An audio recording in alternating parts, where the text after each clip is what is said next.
On August 1st, I had the amazing opportunity to join City Build Cycle 41 with over 40 students. In this classroom, we got a chance to talk about 7 principles creating your success in the construction industry. We broke up into groups, discussing each chapter, allowing them to understand, give feedback, and break up into groups and talk about why it's important for them as the future leaders of our industry and how they're going to raise themselves up to be the next generation of leaders. It was an exciting discussion, full of energy, full of candid discussions, and I look forward to breaking down each chapter again as we talk about essential mindsets for success. So join me. Well, hello again, and welcome to my YouTube page. I am Henry Nutt III, author of 7 Principles, Creating Your Success in the Construction Industry. Tonight, we are going to be taking the second step into this new playlist that I've created that is called Starting Strong, Essential Skills and Mindsets. And so under this playlist, we're going to just go through several different areas of importance for you who are looking to get into this industry, or any industry for that matter, on how you can get out of your own way and how do you stay out of your own way, and what lessons can you learn, cultivate, and take with you so that when you're on a job site, when you're being instructed to do something, when you're taking classes, when you're preparing yourself to enter this industry, what do you need? What are some essential things that you might need that you may never been taught? And that's the key thing, is that so many people believe that common sense is common. And I think when you live long enough, you realize it's absolutely not. It's absolutely not common. It's something that is acquired through an example that you see, maybe a book that you read, and maybe just people in your family that you've watched over your lifetime. Maybe it's lessons that you've learned from mistakes or poor choices that you've made, or poor choices that you have observed and said, I'm not going to be that person. However you get your information, however you learn, the key is that you do. And so this small book here is for that purpose, to give you some skill sets, some essential tools to help you stay out of your own way and hopefully create your success in this industry. So I'm super excited today because I had an opportunity to sit down with over, as I mentioned in the intro, over 40 students at City Build Cohort 41. And in this classroom, we did some exciting things, but I don't want to jump to that just yet. I want to kind of walk you through why it's important, and what we're going to be talking about today is about essential mindsets that will hinder or help you. Again, some of us may know these things, and if you're that person that knows it, I'm glad that you do. But there's so many people that don't, and so I'm talking to you. And if you do know it, continue to evangelize that story, continue to exemplify through your actions how you can help people. For those who don't know, for those who do your part and help somebody else out. So again, if you haven't followed me, if you haven't read this book yet, if you haven't purchased yet, please do so. Please like my YouTube channel and provide comments. And if you don't like it, say that too. Just don't be mean about it. Not everybody has to love this. That's fine with me. But I know what my part is in this industry, and that's what I'm going to continue to do as you do your thing. So what are we talking about today? We broke up in these groups, and we just broke out the chapters. And so I allowed this group of over 40 students, and I had about 2 hours with them. So it was great to be able to sit down and talk to these groups. We hire some of them at our company at Southland. And they go to other places, but bottom line is we're doing our part to help them navigate through this industry and not allow it to be so hard or so ambiguous and complex where it really isn't that. We just need people who know people to help them get to the right person in the right scenario. So I'm excited about that and talking to you more about that as we go into this week's video. So we broke down the chapters. And I gave them, like, if you know my book, you know that the first chapter is about starting somewhere. We all have to have a start. Next one is getting a mentor. Refusing to be a victim is the next one. Always working hard. Liking your job or loving what you do or liking it a whole lot. Learning how to follow someone. knowing the difference between being an asset versus a liability.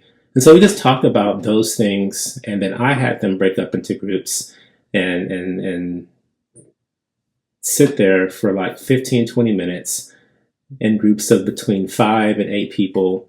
And they sat there, and I allowed them to pick the chapter that resonated with their team the most. I provided them with that information. They needed to pick a facilitator or 2, but compile all these ideas and thoughts, have a robust discussion, and then come back to the group and let us know. Tell us your name and let us know what you talked about and why. Give us some examples. And they did a great job.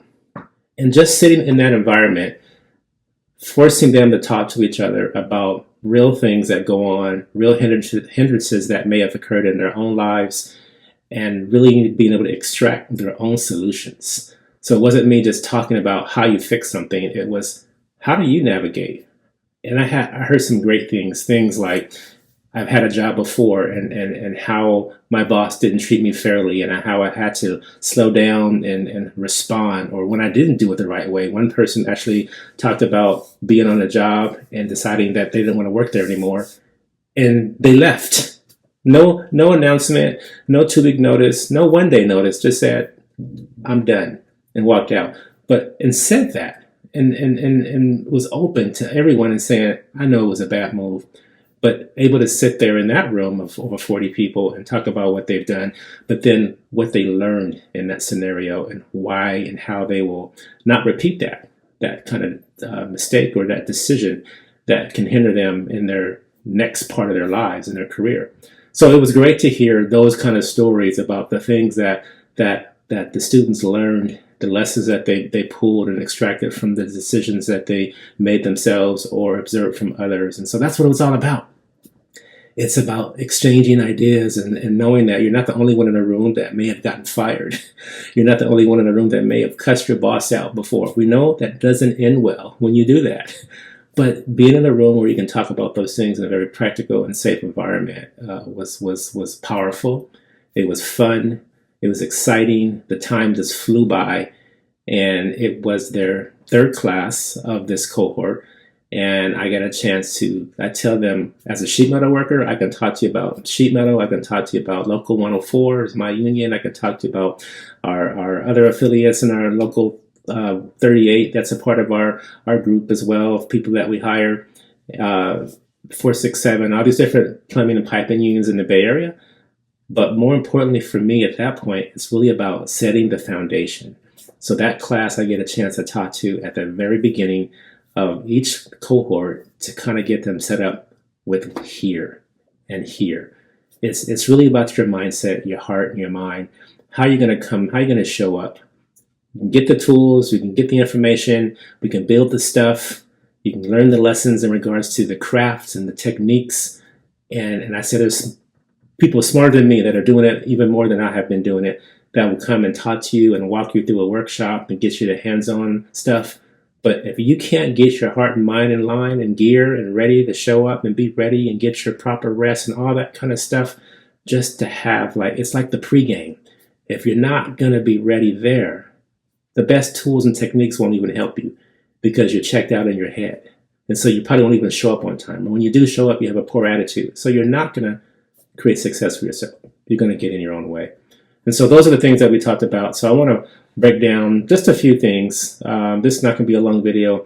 A few things that I think are important to talk about in regards to mindsets. So the first thing, being in this industry, we still have so many hazards that still, unfortunately, people die from every day across the country in construction, on construction projects. So it's still very hazardous. So what we have to have is a safety first kind of mindset. Like, we treat it that it can hurt us, and we respect the work that we're doing, but we show up with a mindset saying, I'm going to be prepared. Now what we have in our industry are things called pre-task planned. And what it does is it forces you to think about your work, because you're going to write it down. You're going to write down your plan. And that can be anyone. You could be an apprentice, and you could be a journey level person at any skills, at any level of the trades. You can look at your work and say, how am I going to get this task completed? safely. And when I write it down, which takes a little time, but when we don't do that, we'll spend more time because we're hurt by something. And that takes all the time in the world. I always tell people, when we were celebrating milestones, we get 100 people pizza. Oh, that's so expensive. It's more expensive to send one person to urgent care to get stitches. And so I believe that when we acknowledge what people do and how they plan their work, it really does save us money, along with saving lives and someone from being hurt seriously. So having a safety first mindset, waking up in the morning knowing that what my job is, how I'm going to perform that job, what tasks do I have to get done. But that pre-task plan forces you to write down your plan, and then someone reviews it and can pick holes in it and say, well, we forgot about this. So it's not necessarily just one person doing it. It's a team of people collectively thinking about their work. So first and foremost, I'm always going to talk about safety. Having a safety first mindset is really, really important in this industry because, again, hazards exist everywhere. And if you've been in the industry long enough, you've known someone, if it hasn't been yourself, that was injured. I had stitches and fingers and cut tendons years ago when I was an apprentice. And it was because I did not have a safety first mindset. I was rambunctious, trying to get the work done, trying to get it done fast, and just not taking my time. And me rushing, thinking I'm going fast, I lost time because I end up having to go and get a bandage or get stitches or just hurt myself and have to deal with that pain for that moment. So it'll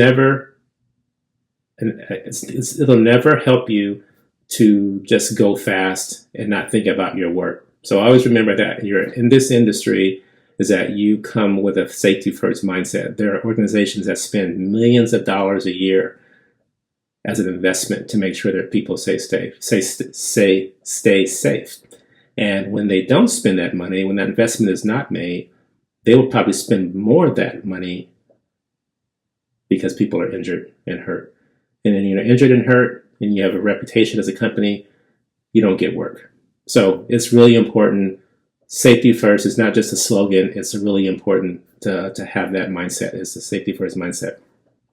So the next one that I want to talk about is being a person that pays attention to details. There's a lot of information that you're going to get in this trade, a lot of instruction and assignments that require you to pay attention and to understand what it is that you need to do and how you need to do it, and asking questions. And I mentioned, I believe last week, that if you don't understand something, ask questions. But it's very important that you come to the job site being a detail-oriented person, that you know that your job is meticulous, or the things that have to get done in a certain way. We install systems that have codes, and we can pass that requirement through the coding system, through the inspectors, by doing the work the way the detail showed, or we can try to go quickly and skip a step and we'll get caught out and have to go do rework. So that, again, costing us money. So it's knowing that this is a very detailed industry. There are specific ways to get things done, to install systems, from putting hangers on pipe or ductwork, to how you run electrical. All these things require certain details, and no one's going to have you do something that you can't do, or you're going to have someone there that's going to help you. But it is important not to be thinking about shortcuts. You'll learn that later when you know what you're doing and you can get a little speed and pace, but have a mindset that says, I understand that this is a detailed industry and I need to pay attention. I need to understand what those details are and have a mindset that I'm not going to just go around and do it the quick and fast way and miss some steps and have to come back and do it over again. So that's really important. The next one is having a problem solving mindset. All day, every day, you're solving problems. That's what this industry is about. That's why firms get hired and some don't. That's why some people get hired and some don't, is because they're not about solving problems. Sometimes they're about creating them. So that's the counter to that is we don't want to be a problem creator. We want to be a problem solver. And so how do we get in the mindset of knowing that that is my job, my primary responsibility? The higher you elevate in your role is the more problems that you are expected to solve. Now, does that mean you're solving every one individually by yourself? No. It means that you are responsible for solving problems. So you're delegating, you're getting the right people that can help you solve the problems that exist, because you're going to run into a problem. You got this great plan, you thought it out, and then there's some kind of pitfall or some kind of roadblock that you'll face, and you have to figure out how you're going to get around that. Do we go around it? Do we jump over it? Do we blow it up? What do we got to do to solve this problem? And the people that hire us expect us to solve those problems. As an apprentice, even as a pre-apprentice, I knew that it was my job to make sure that my journeyman knew had the things that he needed to do their work. And so as I was next to them, I'm learning how they work and their style, and being able to anticipate their moves, anticipate what they needed by, one, understanding the work a little better, and two, just kind of understanding them. And so I was right in lockstep with my journey level people, knowing what they needed sometimes before they asked. And I was that person helping them solve their problems, which was, I need this tool to get this job done, or I need whatever it is they needed. I was there to do it, and that was my job, and I did it. And then I came to a point where I was able to get more engaged in actual work, and I did that, and it was really cool. Okay, so that's the next one. So the next one is teamwork. These all kind of tie in together, but they're very different still, and it's enough for them to be distinct and separated and discussed, because they are still very important by themselves. You're going to work on a team, with a team. You're going to be a part of that team, and people need you to show up and do what you're assigned to do what you're expected to do, and know how to play on the team. It's that saying of playing in the sandbox, as a kid did. We sometimes don't know how to do that. And we have forgotten sometimes as adults that we've instructed our kids, and then we find ourselves not playing in the sandbox of life very fairly. And so this industry is all about people, as I mentioned it 1,000 times. It's about teamwork. It's about understanding your role. It's about understanding what you are assigned to do, and go do that and do it with excellence. But know that you're a part of a team. You're not an individual on a team. As they say, there's no I in team. You need to be a part of the team. You need to understand your role, because your role is critically important, and you find out when you're most needed and you're not there. And you may think that you just have a menial job that doesn't really have significance, and you find out that it does when you don't show up and when you let your team down. So much so that if you let them down too many times, they'll replace you, because they need that person. They just don't need you. And so let's make sure that you don't become that person that doesn't recognize their role as the team player, on your project. Last one, I mentioned this before: continuous improvement mindset of being thinking about, how do I continuously get better? How do I improve my own game? How do I improve what I do out there? I may not know really anything in this business just yet, but what I do know, how do I improve on that? How am I getting better? How are you showing up to be ready to work and give your best every day? What are you doing to make that happen? How are you doing it? One, get proper rest. Have a proper diet. Don't overdrink the night before you go to work. Get enough sleep. That is so critically important, especially if you have a long commute. And it's such a dangerous industry that you can't afford to be groggy and not functioning on all cylinders. We need you to be alert, ready to go, and getting your job done. And so again, I'll close up by saying these last things again. Safety first mindset. Detail-oriented mindset, problem-solving mindset, teamwork, knowing your role on the team, and always thinking about how you can improve yourself. It might be doing some stuff after work to get better at something. It might be working on some stuff at home to practice, so the next day you come. I remember one example, I'm going to close out. One of my first journeymen used to yell at me in a fun way about not knowing how to use my drill with both of my hands. And in my industry, you use a drill, little handheld battery-powered drill that you're screwing straps in with a screw. And I would always use my right hand, but sometimes I needed to stretch and use that left to get in a place I couldn't get with my right. And I had to learn how to use my left hand with my tool. And so I practiced. I practiced till it became common knowledge.